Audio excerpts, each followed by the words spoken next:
Salam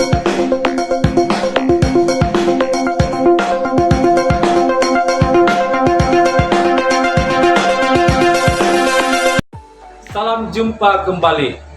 Semoga anakku sehat-sehat selalu. Hari ini Selasa 4 Agustus 2020, kita akan belajar mata pelajaran IPS yang akan diajarkan oleh Ibu Jenny Masarang SE. Selamat belajar. Senang bertemu kembali dengan kalian dalam pelajaran kita hari ini. Minggu lalu kita telah membahas tentang sumber daya alam anggota ASEAN. Pada pelajaran kita kali ini kita akan mempelajari tentang sumber daya manusia negara-negara anggota ASEAN. Tujuan pembelajaran: siswa dapat mengidentifikasi sumber daya manusia negara anggota ASEAN. Pada pertemuan kita kali ini, Ibu hanya membatasi dalam 5 negara anggota ASEAN, terlebih pada 5 negara pendiri ASEAN. Jumlah penduduk di kawasan Asia Tenggara cukup banyak, mencapai kurang lebih 556.017.753 jiwa. Jumlah tersebut terdiri atas berbagai macam ras, suku bangsa asli dari negara-negara anggota ASEAN.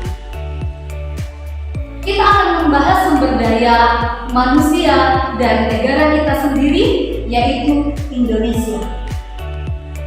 Jumlah penduduk Indonesia berdasarkan survei penduduk antar sensus atau SUPAS tahun 2015, jumlah penduduk Indonesia pada tahun 2020 sebanyak 269,6 juta jiwa, di mana jumlah penduduk laki-laki 135,34 juta jiwa, lebih banyak dibandingkan perempuan yang hanya 134,27 juta jiwa. Kualitas penduduk negara kita sendiri dilihat dari IPM atau Indeks Pembangunan Manusia. Dari tahun ke tahun Indonesia terus mencatatkan pertumbuhan. Namun jika dibandingkan dengan negara tetangga di kawasan Asia Tenggara, Indonesia masih di peringkat ke-6. Badan Pusat Statistik atau BPJS kembali merilis IPM periode 2019. Hasilnya naik dari 0,53 poin atau 0,74% dibandingkan tahun 2018. Sejak tahun 2010, IPM Indonesia terus mencatatkan pertumbuhan. Namun dalam 5 tahun terakhir, laju peningkatan pertumbuhan IPM agak melambat dibandingkan dengan periode 2011 sampai 2014. Untuk periode 2015-2019, IPM anak rata-rata 0,86% per tahun, sedangkan pada tahun 2011-2014 IPM naik menjadi 0,88% per tahun. Negara ASEAN yang kedua, Malaysia. Jumlah penduduk Malaysia di tahun 2020 mencapai kurang lebih sekitar 32.365.999 jiwa. Ada 3 faktor utama yang menopang pencapaian Malaysia. Yang pertama, angka harapan hidup. Yang kedua, tingkat pendidikan. Dalam mengukur tingkat pendidikan digunakan 2 indikator, yakni tingkat melek huruf dan partisipasi sekolah. Yang ketiga, segi pendapatan per kapita. Berikut negara Filipina. Coba perhatikan bagan jumlah penduduk Filipina. Berdasarkan gambar di atas, dapat diketahui bahwa di tahun 2020, populasi jumlah penduduk Filipina mencapai kurang lebih 109.581.078 jiwa. Kemudian angka presentasi pertumbuhannya di tahun 2019 sampai tahun 2020 mencapai sebesar 1,35% atau jika dihitung bertambah 1.464.463 jiwa. Kualitas penduduk di Filipina yaitu menerapkan tingkat pendidikan, yaitu dimulai dari pendidikan dasar, menengah, pendidikan teknik, dan kejuruan serta tersier. Pendidikan yang pertama yaitu pendidikan dasar. Pendidikan dasar di Filipina mencakup berbagai kurikulum. Mata pelajaran inti yang diajarkan meliputi matematika, ilmu pengetahuan, bahasa Inggris, Filipina, dan bahasa Filipina, dan Makabayan. Penghidupan pendidikan dan mata pelajaran lain meliputi musik, seni, dan pendidikan jasmani. Mulai di tingkat ketiga, sains menjadi bagian integral dari mata pelajaran inti. Pendidikan yang kedua yaitu menengah. Pendidikan menengah di Filipina sebagian besar didasarkan pada sistem pendidikan Amerika. Itu sampai kedatangan komprehensif sekolah tinggi di Amerika Serikat pada pertengahan abad terakhir. Pendidikan teknis dan kejuruan yang ditawarkan untuk meningkatkan siswa di lembaga-lembaga keterampilan praktis biasanya terakreditasi. Dan yang keempat, pendidikan tersier. Negara berikutnya yaitu Singapura. Populasi Singapura tumbuh sebesar 1,2% menjadi 5,7 juta pada tahun 2019.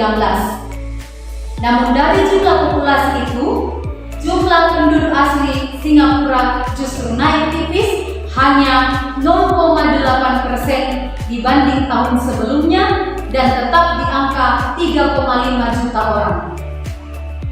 Kualitas penduduk Singapura menjadi salah satu negara maju yang ada di Asia Tenggara.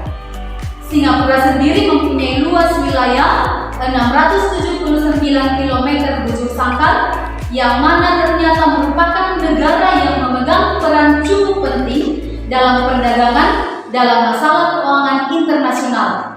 Pendapatan per kapita yang dimiliki negara ini terbilang cukup tinggi. Hal ini membuat negara Singapura menjadi salah satu negara yang terkaya.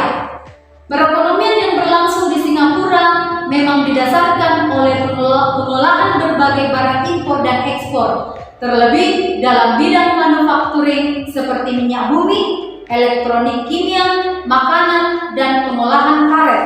Selain itu, beberapa hal yang cukup mendukung perekonomian di Singapura adalah jasa keuangan, perbankan, perbaikan kapal, perdagangan, dan pariwisata. Banyaknya hal yang mendukung perekonomian di negara tersebut yang mampu mengantarkan Singapura sebagai salah satu negara maju di Asia Tenggara. Negara berikutnya adalah Thailand. Jumlah penduduk Thailand seperti yang terlihat pada bagan tersebut. Berdasarkan gambar di atas, dapat diketahui bahwa di tahun 2020 populasi jumlah penduduk Thailand mencapai kurang lebih 69.799.978 jiwa. Kemudian angka presentasi pertumbuhannya di tahun 2019 sampai tahun 2020 mencapai sebesar 0,25% atau dihitung bertambah 174.396 jiwa. Jika dibandingkan dengan negara-negara di kawasan Asia Tenggara, total populasi Thailand menempati urutan keempat di bawah Filipina dan Vietnam, sedangkan dua negara di bawah Thailand yaitu Myanmar dan Malaysia. Kemudian di lingkup yang lebih luas, dilihat dari populasi penduduk negara-negara di dunia, Thailand menempati urutan ke-20 di bawah Iran dan lebih banyak dari Inggris dan Perancis. Selain Singapura, Thailand merupakan salah satu negara yang banyak dikunjungi oleh wisatawan dunia. Contohnya, wisata populer di Thailand seperti Nong Nok Tropical Botanical. Sampai di sini materi kita hari ini. Sebagai tugas kalian di rumah, angka indeks pembangunan manusia didapat setelah menghitung dimensi yang berkaitan dengan kesejahteraan suatu negara. Tuliskan dan jelaskan 3 dimensi yang dimaksud. Kalian dapat menemukan jawaban dalam buku penerbit Erlangga halaman 32